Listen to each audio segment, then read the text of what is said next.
Hello and welcome to my channel. This video is for anybody who's learning German and wants to know about the rules for when to use der, die and das in German. So these rules are not catch-all rules, but they should give you the correct article about 90% of the time. I have chosen not to include rules where there are quite a number of exceptions because I feel like these will confuse you more than help you. For the remaining 10% or so of cases, you will have to learn the article as you learn the word, but this video should help you to remember the vast majority of articles. So let's begin by taking a look at when the word is generally a masculine word or a der word. So down the left here I've got word endings that usually denote a der word, and then on the right I've got an example of a word with each ending. So in the first row here we have leer, ihr, iker, ner. Example words for this bunch are der Fahrer, der Lehrer, der Wissenschaftler, der Kanadier, der Romantiker, der Rentner. And this is actually also the most common der word ending. If it ends in er, it's almost always a der word. Next up we have ismus and us.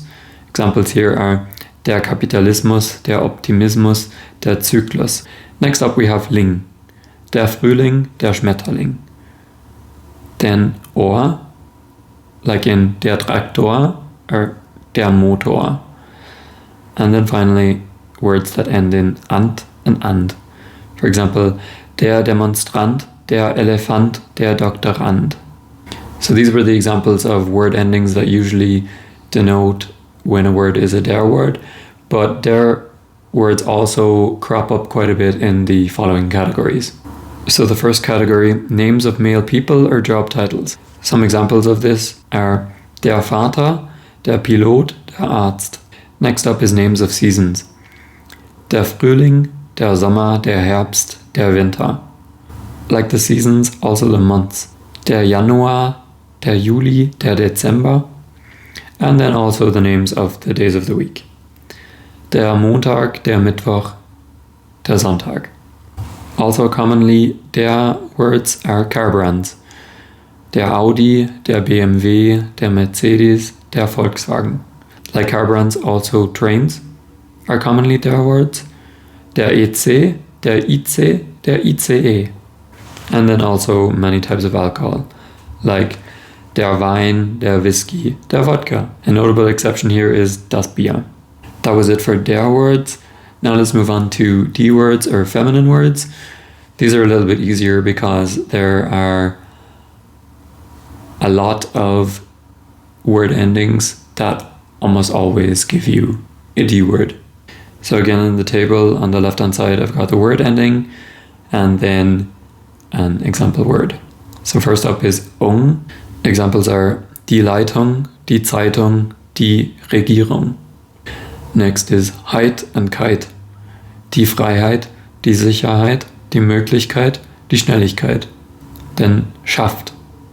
Die Mannschaft, die Freundschaft. Next up is words ending in ans or ens. For example, die Eleganz, die Dominanz. Die Existenz, die Tendenz. Next up is words ending in ik. For example, die Musik or die Kritik. Next up is heit, like in die Identität, die Realität, die Qualität. Next up is words ending in ion. For example, die Nation, die Diskussion, die Kommunikation or die Religion. Next up is the ending in, which is often die, especially when denoting a position held by a female. For example, die Ärztin or die Studentin. Next up is je or I, which generally are die words. For example, die Grenze, die Lampe, die Linie, die Metzgerei. And finally we have age or ade, like in the words die Garage or die Marmelade. One final thing to note is that numbers are always die words. So, for example, die 1, die 2, die 10.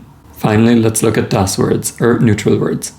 So words ending in chen are always das Mädchen, or das Kaninchen. Words ending in lein, like das Fräulein.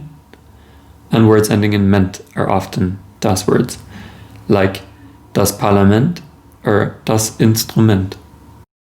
As you see here, das words don't have as many rules as der words, or especially die words, but they do crop up in the following categories. So the letters of the alphabet are das. So for example, das A, das B, das C. The colors are also das. Das Rot, das Grün, das Gelb. Metals are also often das. Examples are das Gold, das Silber, das Kupfer, das Eisen. And finally, verbs and adjectives which have been made into nouns are also always das. For example, das Schreiben, das Lesen, das Gute, das Schlechte, das Böse. As I said at the start of this video, these rules won't hold up 100% of the time, but are definitely a good rule of thumb when it comes to remembering articles in German. I hope you found this video useful. If you did, please consider liking it and maybe subscribing, and also sharing it with a friend. Bis zum nächsten Mal.